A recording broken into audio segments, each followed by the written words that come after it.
ఓం శుక్లాంబరధరం విష్ణుం శశివర్ణం చతుర్భుజం ప్రసన్నవదనం ధ్యాయేత్ సర్వవిఘ్నోపశాంతయే. ఓం సరస్వతీ నమస్తుభ్యం వరదే కామరూపిణి విద్యారంభం కరిష్యామి సిద్ధిర్భవతు మే సదా.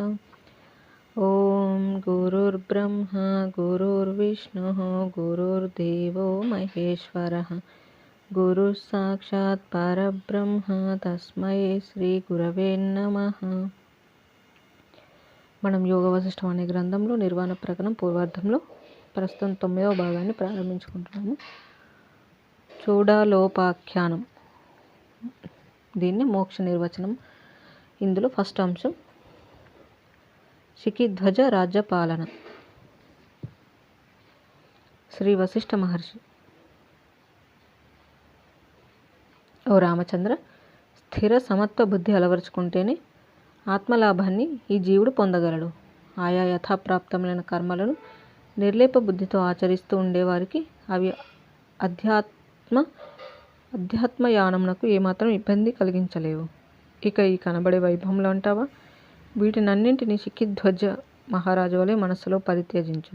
అట్టి మనస్సును విషయముల నుండి ఈవలకు గొని వచ్చి ఆత్మయందు నిలిపి నిశ్చలుడు అగుము. ఇక ఈ భౌతిక దేహం అంటావా, ఇది ఏ ఏ క్రియలు నిర్వర్తించవలసి ఉంటుందో అది అట్లే అగుగాక. మనస్సు మాత్రం సర్వమునకు అతీతత్వం సంతరించుకునుగాక. శ్రీరాముడు: మహర్షి, ఆ శిఖిధ్వజుడు ఎవరు? అతడు మోక్షం ఎట్లా బడియగలిగాడు? హే బ్రహ్మజ్ఞ, మా జ్ఞానాభివృద్ధికై ఆ విషయాలు విశదీకరించమని ప్రార్థన. శ్రీ వశిష్ఠ మహర్షి: ఓ రామ, క్రితం కల్పంలోని ద్వాపర యుగంలో శిఖిధ్వజుడు అనే అతని భార్య చూడాల జన్మించి ఉన్నారు. అట్లాగే ఈ కల్పంలో కూడా, రాబోయే ద్వాపర యుగంలో కూడా వారిద్దరు జన్మించి వివాహం చేసుకోబోతున్నారు. శ్రీరాముడు: స్వామి, పూర్వం జరిగింది, ఇప్పుడు జరుగుతోంది, ఇకపై మళ్ళీ అది జరగబోతుందని అంటున్నారు కదా. ఈ భూత భవిష్యత్ వర్తమానములకు కారణం ఏమిటో ముందుగా చెప్పండి. శ్రీ వశిష్ఠ మహర్షి: ఓ రామచంద్ర, ఈ జగత్ సృష్టి విషయంలో బ్రహ్మ మొదలైన సృష్టికర్తల సత్య సంకల్ప జ్ఞానం యొక్క అనివార్య స్వభావం అంతర్లీనంగా కారణమై ఉంటుంది. ఈ అనివార్య సంకల్ప స్వభావంని శాస్త్రకారులు నియతి అని పిలుస్తున్నారు. వస్తువులకు కాలగతికి గల ఆ అనివార్య స్వభావం ఎవరూ నివారించలేదు. దృష్టాంతానికి, మామిడి చెట్టుకు అనేక ఫలములు కలుగుచున్నాయి. అవన్నీ మామిడి పళ్ళే అయి ఉంటున్నాయి. మరలా అట్టివేయగు అనేక ఫలములు ప్రతి సంవత్సరం కలుగుచున్నాయి. ఆ వృక్షం యొక్క ఒకనొక మామిడి టెంక కాలక్రమేణా మరొక మామిడి వృక్షం అవుతోంది. ఆ వృక్షంను ఛిన్నం చేస్తే అవన్నీ తొలుగుతాయి.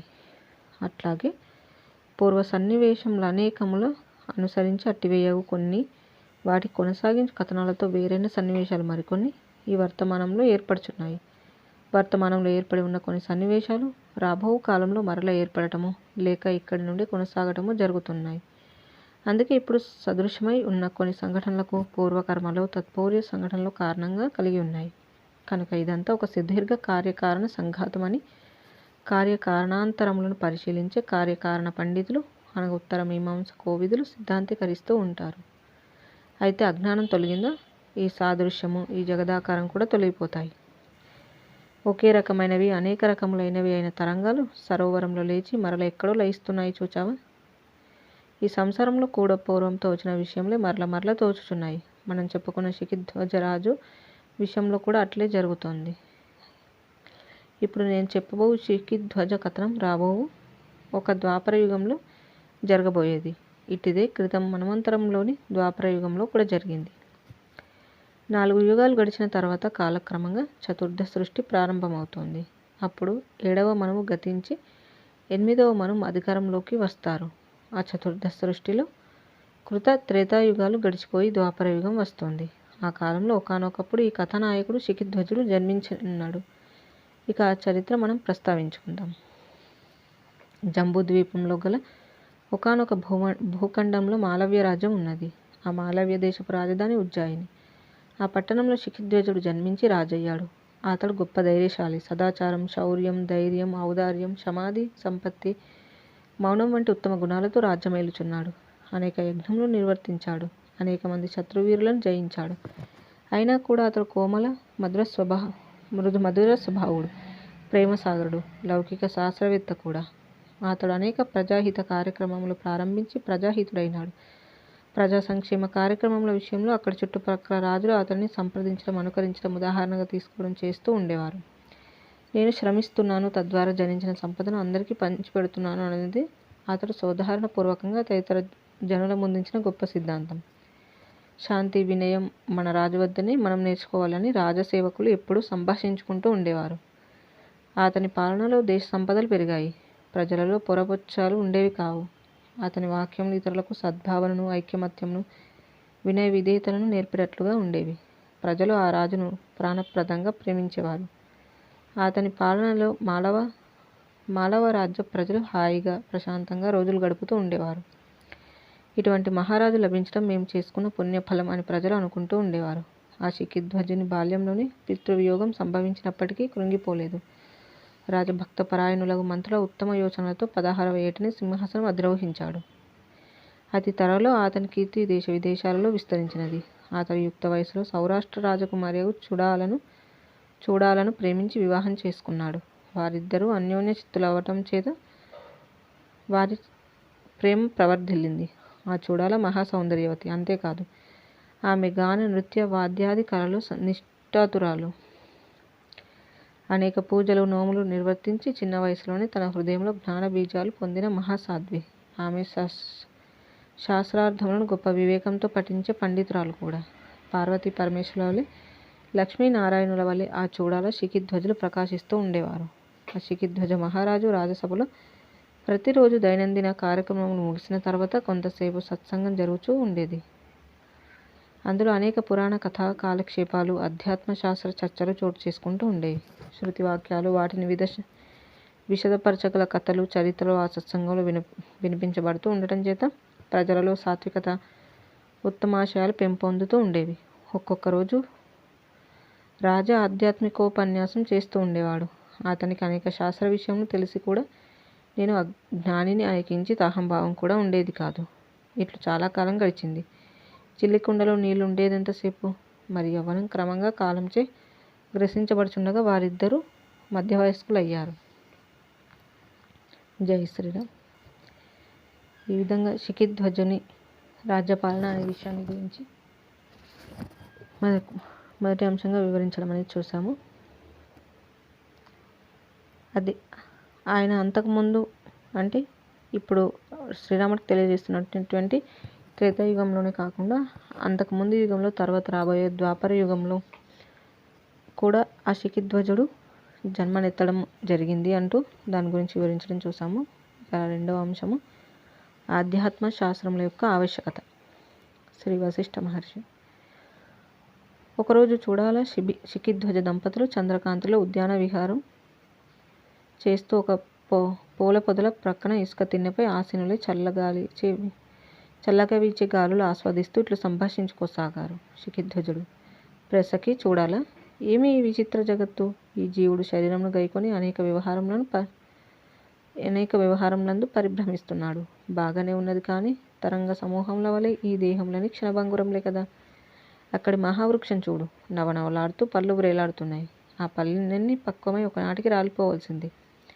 అట్లాగే ఈ దేహం కూడా కొన్నాళ్ళకి వినాశనం పొందడం అనివార్యమే కదా. అక్కడి తటాకంలో కల్వపూలు చూచావా? వాటిపై క్షణక్షణం మంచు రాలుటచే అవి ఎంతగా శిథిలమైపోతున్నాయో అట్లాగే ఈ శరీరంపై ముసలితనం కొంచెం కొంచెంగా వచ్చి పడుతోంది. దోసిలిలోని నీరు వలె ఆయుష్ అనుక్షణం క్షయం అయిపోతోంది.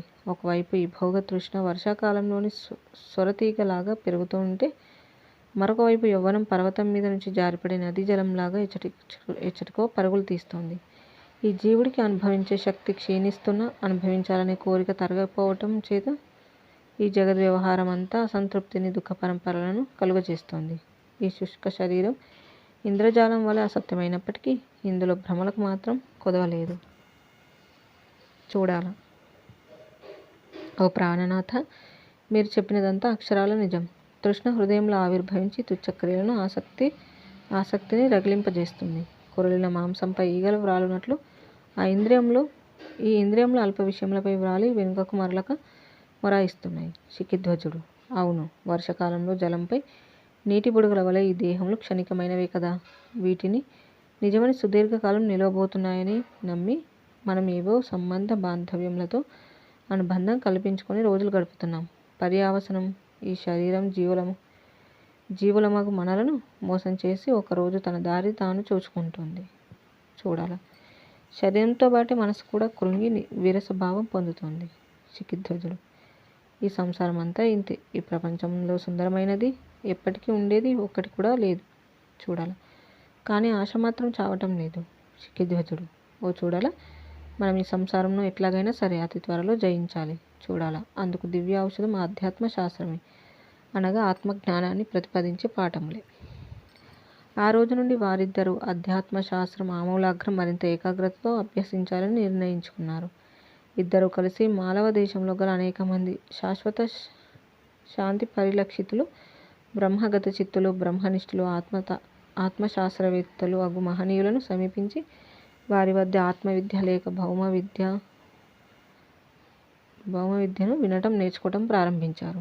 జీవుని యొక్క స్థూల సూక్ష్మ కారణదేహములు, మనస్సు, దాని స్వభావం, బుద్ధి, చిత్తం, అహంకారాల నిర్వచనం, ఆత్మ యొక్క తత్వం, దేహాల సంబంధం, అసంబంధం, ఇంద్రియాలు, విషయాలు, విషయములతో తాదాత్మ్యం, ఈ జీవునిలోని జన్మాంతర విభాగం, జన్మరాహిత్య విభాగం, బంధం, మోక్షం, ద్రష్ట, దర్శన, దృశ్యం, కర్త, హేతు, క్రియ, జ్ఞానం, జ్ఞేయం, జ్ఞాని, ఇటువంటి అనేకమైన అధ్యాత్మ శాస్త్ర విశేషాలు దృష్టాంతపూర్వకంగా వింటూ ఉండేవారు.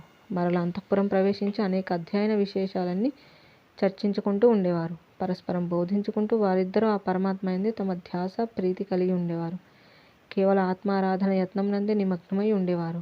అయినా కూడా శిఖిధ్వజుడు రాజకార్యముల కొరకు శత్రురాజులను భయపెట్టుటలో, తమ రాజ్యంలోని సంపదను పెంపొందించుటలో, కీర్తి ప్రతిష్టలను పెంపొందించుటలో ప్రయత్నపరుడై ఉండేవాడు. ఏ కారణాల చేతనో గాని అతనికి ఏకాగ్రత కొంచెం కుంటుపడుతూ ఉండేది. చూడాల మాత్రం తాను విన్న ఆధ్యాత్మిక శాస్త్ర విషయాలను ఏకాగ్ర చిత్తంతో రాత్రింబవళ్ళు మననం చేస్తూ ఆయా విషయాలు యుక్తియుక్తులను స్వబుద్ధితో పరిశీలిస్తూ ఉండేది. స్వతహాగా సునిశ్చిత బుద్ధి కలిగి ఉండుటచే ఆమె తాను విన్న విషయాలను హృదయస్థం చేసుకుంటూ తన ప్రపంచ దర్శనాన్ని పవిత్రం చేసుకుంటూ ఉండేది. మరొక వైపు తన భర్తకు రాజకార్యాలలో అవసరమైన సలహాలు, సహకారాలు అందిస్తూనే ఉండేది. భర్తను సేవించటంలో ఈమె సాటి అని శిఖిధ్వజుడు తన భార్య చూడాల గురించి అనుకుంటూ ఉండేవాడు. జై శ్రీరామ్. ఈ విధంగా ఆధ్యాత్మ శాస్త్రముల యొక్క ఆవశ్యకత, శిఖిధ్వజుడు తన భార్య అయిన చూడాల మధ్య జరిగిన సంభాషణ అనేది ఇక్కడ వివరించడం జరిగింది. తర్వాతి అంశం 3. ఆత్మ ప్రబోధం కలిగించేవి అనుసరణీయాలు. ఒకరోజు చూడాల అంతఃపురంలోని తన ఏకాంత మందిరంలో సుఖాసీనురాలై ఇలా పర్యావలోచించసాగింది. చూడాల. ఈ శరీరం తన వ్యాపారాల్లో ఉండని లేక ఏ కారణం చేతనో ఎప్పుడో ఒకప్పుడు ఉండని, ఈ శరీరం తన వ్యాపారాలలో ఉండని లేక ఏ కారణం చేతనో ఎప్పుడో ఒకప్పుడు ఊడని. ఇందులో విశేషమేమున్నది? నేను విచారణ అను మార్గాన్ని ఇప్పుడు అవలంబిస్తాను. ఈ శరీరం కార్యకారణ సంభూతమైనట్టిది. ఇటు ఈ దేహంలో ఎక్కడో త్రికాలాల చేత స్పర్శించబడజాలని మహత్తరమో సత్యం అగునదేదో దాగి ఉన్నది. అది చైతన్యం కావచ్చు, సచ్చిత్ ఆనందం కావచ్చు, పరమాత్మ కావచ్చు, స్వస్వరూపం కావచ్చు, మరింకే పేరుతోనైనా శాస్త్రకారులచే పిలబడవచ్చు. దానిని యోగాన్ని ఆశ్రయించో లేక విచార మార్గాన్ని అనుసరించో ఎట్లాగైనా సరే అనుభవపూర్వకంగా అతి త్వరలో ఎరగవలసి ఉన్నది. అది ఎరగవలసింది నేనే గాని మరెవరో కాదు. శాస్త్రములు, శాస్త్రకారులు, శాస్త్ర ప్రవచకులు, అనుభవజ్ఞులు వీళ్ళంతా అది ఏమై ఉన్నదో నాకు గుర్తు చెప్పుచున్నారు. వారంతా మార్గదర్శకులు మాత్రమే. మార్గాన్ని అన్వేషించి ప్రయాణించి పొందవలసినది నేనే గాని వారు కాదు. అట్టి త్రికాల బాధ్యమగు నా యందలి సత్యం గురించి ఇప్పుడు నేను స్వయంగా నా యందు అన్వేషించి కనుగొన యత్నించదను గాక. ఎప్పటి నుండో తెలియదు కానీ ఈ దేహం పట్ల, దేహంలోని ఇంద్రియాలకు విషయములవి జగత్ విషయాల పట్ల దురావగాహనతో కూడిన ఒకానొక అనుబంధం ఏర్పడి ఉంటోంది. ఆ అనుబంధం మోహాన్ని కల్పిస్తోంది. కాలక్రమంగా పుట్టి కాలక్రమంగా నశించగల కల్పిత వస్తువుల పట్ల ఆకర్షితురాలిగా చేస్తుంది. నిస్సహాయురాలిని నేను సత్యం నిత్యం అగుదాన్ని ఏమర్చి ఉంటున్నాను. అసలు ఈ మోహం అనేది ఎందుకు కలుగుతోంది? ఎవరు కల్పిస్తున్నారు? ఎట్లు ఎచ్చటి నుండి వచ్చి పడుతోంది? నా యందు మోహం కలిగి ఉంటున్నదెవరు? మోహానికి అతీతమై ఉన్నదెవరు? భ్రాంతి తొలగిందా నా యందు భ్రాంతుడు కూడా తొలుగుతాడు, స్వస్థత చెందుతాడు. అసలు భ్రాంతికి నిమిత్తం ఏమిటి? మూలమేమిటి? ఏది ఏమైనప్పటికీ మూఢము జడము అయిన ఈ పాంచభౌతిక దేహం మాత్రం నేను కాదు. ఎందుకంటే నేను అని ప్రసిద్ధమైన ఉన్నది ఏది కలదో అది జడంగా మూఢంగా ఉండటం లేదు. కానీ చిన్నప్పటి నుండి నేను ఒక స్త్రీని, ఈ రంగు ముక్కు తీరు జుట్టుగల ఆకారమును అని బుద్ధి ప్రవృత్తులు ఆశ్రయించి ఉండడం చేత నేను శరీరమును అనే భావం ఆరూఢమై ఉంటోంది. మారుచున్న ఈ దేహం మారని నేను ఈ రెండింటిని విడదీసి చూడకపోవడం చేత దేహ ధర్మములను నాపై ఆపాదించుకుంటూ పోతున్నాను. ఇట్లా ఎన్ని ఉపాధులు వచ్చిపోయాయో. నాలో బుద్ధివృత్తులు ఉన్నాయి. బుద్ధివృత్తులే లేకపోతే శరీర జ్ఞానమే కలిగేది కాదు. కాబట్టి శరీరం స్వయంగా జడమైనప్పటికీ బుద్ధివృత్తులు ఈ శరీరం పట్ల భావాలు, అభిప్రాయాలు, భావనలు కలుగజేస్తున్నాయి. తద్వారా నాకు వాటితో తాదాత్మ్యం అనే వ్యాపారం ఏర్పడుతోంది. ఇక ఈ కాళ్ళు, చేతులు తదితర కర్మేంద్రియాల సంగతి ఏమిటి? అవన్నీ ఈ దేహానికి వేరు కాని అవయవాలే కదా. అవయవాలకు అవి చేసే కర్మలకు వాటిని ఎరుగుచున్న జ్ఞానేంద్రియాలకు భేదం లేదు. అవయవాలతో జ్ఞానరూపమై ఉన్న అవయవాలతో జ్ఞానరూపమై ఉన్న అవయవి ఈ రెండు స్వయం ప్రవర్తన కలిగి ఉన్నవి కావు. కనుక రెండు జడములే. ఈ అవయవాల వంటివే మనోబుద్ధులు కూడా. ఒక ఆయన చేతికర్రతో రాయిని దొర్లిస్తున్నాడు అని అనుకుందాం. కర్రతో రాయిని కదల్చున్నట్లు ఈ దేహాన్ని మనస్సే చలింపజేస్తోంది.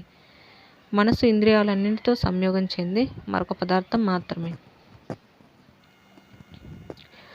అయితే మనస్సుకు స్వయం సంకల్పాత్మక శక్తి లేదు. ఆ చేయి కర్రను ప్రేరేపిస్తున్నట్లు నిశ్చయాత్మక బుద్ధి చేత మనస్సు ప్రేరేపించబడుతుంది. చెయ్యికి కూడా స్వయం నిర్ణయాధికారం లేదు. చేయిని కదల్చే మనన రూపమగు మనస్సు జడమే. ఎందుకంటే మననం చేయవాడు ఉన్నప్పుడే కదా మనన శక్తి ప్రయుక్తమయ్యేది. అట్లాగే బుద్ధి కూడా తను ప్రేరేపించే మరొక తత్వం ఉన్నది. బుద్ధికి కూడా తనను ప్రేరేపించే మరొక తత్వం ఉంది. అందుచేత బుద్ధి కూడా జడమే. ఒక పల్ల ప్రదేశంలో జలం వేగంగా ప్రవహించినట్లు అహంకారం బుద్ధిని చలింపజేస్తోంది. అయితే బాగా పరిశీలిస్తే అహంకారానికి కూడా స్వయంకృతమైన ఉనికి లేదు. అహంకారం అనబడేది అంత క్రితమే ఏర్పడి ఉన్న ఏదో తత్వంచే ప్రవర్తింపజేయబడుతోంది. బాలుడు దయ్యంను కల్పించుకొని గాలిలో చూస్తాడు. అలాగే చిదాకాశ స్వరూపుడనగు నేను ప్రాణము అనే ఉపాధిచే శబ్ద, స్పర్శ, రూప, రస, గంధాలు పొందుచున్నాడు. అనగా జీవుడే తనకు తాను జీవత్వాన్ని కల్పన చేసుకుంటున్నాడు. కాబట్టి జీవుడు అహంకారం కంటే ముందే ఉండి ఉన్నాడు. జీవుడు అనగా ప్రాణములు అనే ఉపాధితో కూడిన చిదాకాశం మాత్రమే. ఈ నీవు, నేను, అతడు అన్నవన్నీ చిదాకాశం నందు అనుభవమయ్యే కల్పిత అనుభవాలు మాత్రమే. బింబ చైతన్యమే ఈ జీవులందరిలోనూ ప్రతిబింబిస్తుంది. కనుక జీవుని వాస్తవ స్వరూపం బింబ చైతన్యమే గాని ప్రతిబింబ ఖండం కాదు. ప్రతి జీవుడు వాస్తవానికి పరిపూర్ణుడైనా కూడా ఈ జీవితం అను దాని యందు పరిమితం వలె తోచుచు ప్రతిబింబిస్తున్నాడు. విషయాలను ప్రకాశింపజేయుట అను కలంకంచే నిర్మల చైతన్యం కప్పబడి ఉంటుంది. ఆ సాక్షి చైతన్యమే నేను జీవుడను అని కూడా తెలుసుకుంటూ ఉంటుంది. అందుచేత నిత్యం ఆత్మరూపమగు చిత్స్వరూపం వలననే జీవుడు అనువాడు జీవిస్తున్నాడు. అంతేగాని జీవుడు అనువాడు స్వయం ప్రకాశకుడు కాడు. కనుక వాడు కూడా జడమే. వాడు కూడా జడమే. వాయువు వలన సువాసనలు ప్రసరిస్తున్నాయి. పల్లం వలన నీరు ప్రవహిస్తోంది. చిద్రూపమే దృశ్య విషయములందు ప్రసరిస్తూ భ్రమలను కలిగి ఉంటూ జీవనమయ్యున్నది. అనగా తాదాత్మ అభ్యాసం చైతన్యమును జడంగా ప్రదర్శిస్తోంది. జీవభ్రాంతిని కల్పిస్తోంది. ఆహా, ఇన్నాళ్ళు నేనెక్కడ నిద్రిస్తున్నానో తెలిసింది. ఏ ఉపాయాలు అవలంబిస్తే ఆ విద్యావరణం తొలగి దృశ్య స్వప్నం నశించి చైతన్య ప్రబోధం లభిస్తుందో అవియే ఇప్పుడు నాకు అనుసరణీయాలు. జై శ్రీరామ్. ఈ విధంగా మనకి ఇక్కడ ఆత్మ ప్రబోధం కలిగించేవి అనుసరణీయాలు అనే అంశాన్ని గురించి ఆ యొక్క రాణి చూడాల ఏ విధంగా విచారణ చేసింది అనే విషయాన్ని తెలియజేస్తున్నారు. ఇక తర్వాతి అంశం 4. తన యందు తానై ఉన్న ఆత్మసత్తా. శ్రీ వశిష్ఠ మహర్షి. వింటున్నావా రామచంద్ర? ఇట్లా చూడాలా చింతించ ప్రారంభించింది. క్రమంగా ఆత్మతత్వమును గ్రహించింది. చూడాలా, ఆహా ఏమి నా అదృష్టం! చాలా కాలం తర్వాత నిర్మలమగు జ్ఞానంను నేనిప్పుడు గ్రహించగలిగాను. ఆత్మయోగంను ఆశ్రయించిన తర్వాత ఇక చ్యుతికి అవకాశం ఎక్కడున్నది? ఆత్మస్వరూపం గ్రహించుటే సర్వం ప్రాప్తించినట్లే. ఇక కోరుకోవలసినదేమున్నది?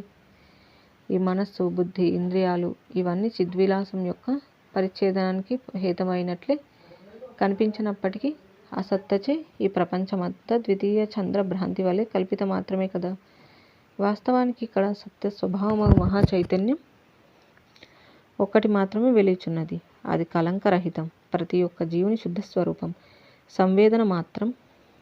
అది భూమానంద స్వరూపం, మంగళ స్వరూపం. అది తనను తానెప్పుడు త్యజించటం లేదు కనుక అచ్యుతం. అవిద్య తొలగిన మరుక్షణం ప్రకాశించేది అదే. అది నిత్యోదితం. బ్రహ్మము, పరమాత్మ అని వేదాంతాది అధ్యాత్మ శాస్త్రములచే పేర్కొనబడుచున్నది అది. 1 చిత్తము, 2 చైత్యము, 3 చేతనం అనే త్రిపుటి ఆ మహాచైతన్యం కంటే ఎప్పుడూ వేరు కాదు. ఆ సాక్షిభూత మహాచైతన్యమే త్రిపుటికి ఉనికిని ఉత్తేజాన్ని కలిగిస్తోంది. మహాచైతన్యం యొక్క పాత్ర లేకపోతే త్రిపుటి తనంతట తానుగా ఏమీ చేయజాలదు. ఒక దానిని మరొకటి స్పర్శించజాలవు. సాక్షి చైతన్యం త్రిపుటికి మునుముందుగానే ఉంది కనుక అది ఆద్యచిత్. అది త్రిపుటి జనితాలకు ప్రమాణాలపై ఆధారపడి ఉన్నది కాదు. ఆ మహాచైతన్యం యొక్క అక్షయరూపం ఏమిటి? విషయరహితమగు చిత్తత్వమే కదా. అది ఏ మనస్సు, బుద్ధి, ఇంద్రియాలుగాను, ఇంద్రియాలకు గోచరమవుతున్న విషయాలుగాను విస్తరిల్లుచున్నది. మనోబుద్ధులు అనే రంగు వేసుకున్న మరుక్షణమే భౌతిక పదార్థాలతో కూడిన దృశ్యం యొక్క సత్తా ఆవిర్భవిస్తోంది. కాబట్టి జగత్ సత్తా అను శబ్దార్థాన్ని కలిగి ఉన్న ఈ పదార్థాలన్నీ కూడా మహాచైతన్యం యొక్క రూపాంతరాలే అయి ఉండాలి కదా. స్ఫటికంలో దృశ్యం ప్రతిబింబించవచ్చుగాక, కానీ దృశ్యం స్ఫటికాన్ని స్పర్శించలేదు కదా. ఆ మహాచైతన్యం కూడా తాను నిర్లిప్తంగా ఉంటూనే తన యందు భావ పరంపరలో అను ప్రతిబింబాన్ని కలిగి ఉంటుంది. జగత్ సత్తగా, వ్యవహార సత్తగా స్ఫురిస్తోంది. అనగా మహాసత్తకు 2 రూపాలున్నాయి. 1 మూర్తము, 2 అమూర్తము. ఉభయము అయి ఉండటం చేత దానిని మూర్తి అని పిలుస్తూ ఉంటారు. కాబట్టి ఈ ఎదురుగా కనబడే జగత్తు మహాచైతన్యం యొక్క వివర్త శక్తి వలననే నిలబడి ఉండగలుగుతోందని చాలా తేలికగా తెలిసిపోతుంది. మాయ కంటే వేరుగా ఈ జగత్తు యొక్క సత్తా సంభవించజాలదని స్పష్టంగా నిరూపణమవుతోంది. ఆభరణాలన్నీ బంగారంతో తయారవుతున్నాయి. ఆభరణంలోని ఆకారం వదిలేసి చూస్తే మిగిలేది బంగారమే కదా. దృశ్య సత్తా యొక్క నామరూపాలు నశించినప్పుడు బ్రహ్మత్వమే స్వయంగా శేషించుచున్నది. ఇంకొక రకంగా చెప్పాలంటే మాయ తొలగగా ఇక ఆత్మసత్య ఆనందైక రస స్వరూపంగా తను తాను అనుభవిస్తోంది. జై శ్రీరామ్. ఈ విధంగా మనకి తన యందు తానై ఉన్న ఆత్మసత్తా అనే విషయాన్ని గురించి వివరించారు.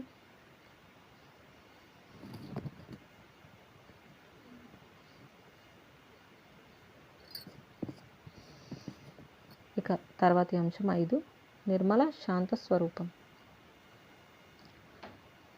జాగ్రత్తలో ఈ మనస్సు ఇంద్రియాలలో ప్రవేశించి అనేక విషయాలు దర్శిస్తోంది,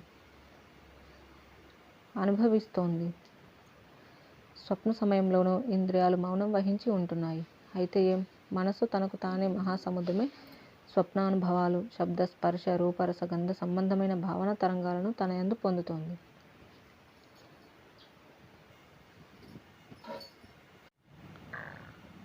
స్వప్నద్రష్ట స్వప్నం కంటే వేరుగా ఉంటున్నాడు.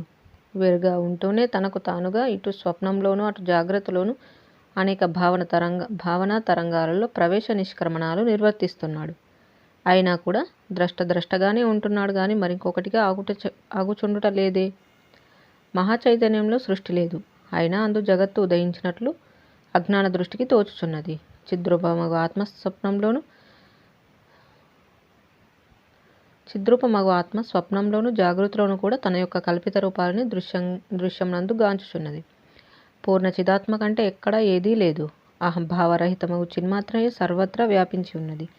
ఆ మహాచిత్ లేక చిన్మాత్రము లేక స్వస్వరూపానికి జనన మరణాలు లేవు. అది ఎక్కడా ఏమాత్రం పరిచ్ఛిన్నమే అవటం లేదు. ఆ చిన్మాత్ర ఆకాశానికి ధ్వంసం అంటూ లేనే లేదు. అట్టిది అసంభవం అయి ఉన్నది. ఆ చిదాదిత్యుడు అత్యంత నిర్మలుడు. అతనికి ఛేదన దహనములు లేవు, ఉండవు. నేను చిత్ సూర్యుడిని. అంతేగాని ఆయన ప్రతిబింబించే జీవుడు అనే ప్రతిబింబాన్ని ఎట్లా అవుతాను? సర్వదా స్వప్నద్రష్టనే గాని స్వప్నంలో కనిపించే అనేక రూపాలు గాని ఆ అనేక స్వప్నాంతర్గత రూపములలో ఒకానొక రూపం గాని ఎట్లా అవుతాను? అవును, సూర్యబింబంగానే ఉంటుంది. నీటిలో సూర్యబింబం ప్రతిబింబిస్తోంది కాబట్టి ఆకాశంలోని సూర్యుడు నీటిలో ప్రవేశించాడు అని ఎవరైనా అనగలరా? అంటే మాత్రం అది నిజమా? కాదు. నేను బుద్ధిలోనూ మనస్సులోనూ ప్రతిబింబిస్తున్నంత మాత్రం చేత నా యొక్క మహాచైతన్య స్వరూపం పోగొట్టుకుంటున్నానా? లేనే లేదు. ఇక జరిగిపోయిన జీవభ్రమల గురించి ఆలోచించవలసిన పని లేదు. ఆహా, నేడెంత సుదినం! ఇప్పుడు నేను భ్రమరహితమగు నిర్వాణంను పొందుచున్నాను. ఆకాశమంతా ఆవరించి ఉన్నది నేనే. అట్టి నా వాస్తవ స్వరూపంలో దృశ్యభాష లేదు. నేను సర్వదా అత్యంత నిర్మలము, అజము, అచ్యుతము అయి ఉన్నాను. నా స్వరూప విస్తారంచే ఈ 14 లోకాలు, ఈ చరాచర జగత్తు సర్వదా నింపివేయబడి ఉన్నది. నా యొక్క నిజస్వరూపము బాధరహితమైనది, నిర్మలమైనది, సర్వదృశ్య పదార్థములకు పరమైనది, దేశకాల వస్తువులచే అపరిచ్ఛిన్నమైనది. ఈ నా స్వరూపము అనంతము. బ్రహ్మం నుండి వెలయు ప్రాణులు, వారి కర్మ ఫలాలు, ఆ ఫలాలను సంపాదించటానికి ఏర్పడి ఉన్న సాధనాలు, ఫలరహిత క్రియలు, ఇవన్నీ బ్రహ్మమునందు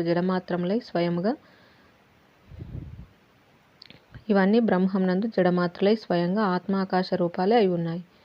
ఈ కనబడే దేహాలు, ఇందలి దేహులు, ఈ నా దేహం, ఇందలి చూడాలా అని చెప్పబడు ఈ దేహి, ఇవన్నీ ఆత్మాకాశ రూపాలే. అందువల్ల ఈ జగత్తంతా అకృత్రిమ చైతన్యమే అయి ఉన్నది. కుమ్మరివాని బొమ్మలు, వాటి కదలికలు అంతా మన్నే కదా. అట్లే ద్రష్ట దృశ్యమయ ఈ జగత్తంతా చిన్మాత్రం మాత్రమే. ఇది ఏకం, అది అనేకం. ఇది నేను, అది నేను కాదు అను వాటికి ఇంకా ఆయా తదితరములైన భ్రమ సమ్మోహాలకు స్థానం ఎక్కడ? ఆ భ్రమలు ఉన్నదెవరికి? అవి ఎందువలన ఇచ్చటి నుండి రాగలవు? ఇక అవన్నీ లేనివే. ఆత్మ ఒక్కటే సత్యము. లేని వాటిని పొందటం ఏమిటి? తొలగించుకోవటం ఏమిటి? నేను ఎప్పటికీ కూడా అనంత పరమార్థ స్వరూపాన్ని కనుక శాంతియే నా స్వభావమై ఉన్నది. ఇప్పటికి నేను మోక్ష సుఖం అనగా ఏమో గ్రహించాను. నా స్వస్వరూపంను వెలుచున్నాను. అజ్ఞాన కాలంలో కూడా నేను నెలకొని ఉన్నది నాయందే కదా. అయితే నేను నా వాస్తవ స్వరూపాన్ని కించిత్ ఏమర్చాను. అంతేకాని ఆ కారణం చేత ఇప్పుడొచ్చే లోటేమీ లేదు. ఈ కనబడుచున్న చేతనాచేతనములు, వాటిని అనుభవించుచున్న భావములు, ఇవన్నీ ఆత్మకు అభిన్నములై ఆత్మాకాశంలోనే వెలుచున్నాయి. ఇది నేను, అతడు మొదలైనవన్నీ భావన మాత్రములే. ఆత్మయో భావనకు ముందే ఉన్నది. అది పరమశాంతము, నిరాలంబము, కేవలం పరస్వరూపము, శుద్ధము, సర్వము అయి వెలుచున్నది. ఆత్మతృప్తి ఇక్కడే గాని మరెక్కడా గాని ఏదీ లేదు. నేను ఆ ఆత్మను ఇట్లు చూడాలా పరమాత్మతత్వమును గ్రహించింది. రాగము, మోహము, తమో విలాసము అనే అవస్థాత్రయం నివృతమై నిర్మల శాంతి స్వరూపంను ఆమె విరాజిల్లింది. జై శ్రీరామ్. ఈ విధంగా మనకి నిర్మల శాంతి స్వరూపం అనేది దాని గురించి వివరిస్తూ చూడాలా ఏ విధంగా ఆ అనుభవ స్థితిని పొందింది అనేది వివరిస్తూ వచ్చారు. ఇక మిగిలిన అంశాల గురించి మళ్ళీ తెలుసుకుందాము. ఇంతటితో ముగించుకుందాము. జై శ్రీరామ్. కాయేన వాచా మనసేంద్రియైర్వా బుద్ధ్యాత్మనా వా ప్రకృతే స్వభావాత్ కరోమి యద్యత్ సకలం పరస్మై నారాయణాయేతి సమర్పయామి. స్వస్తి.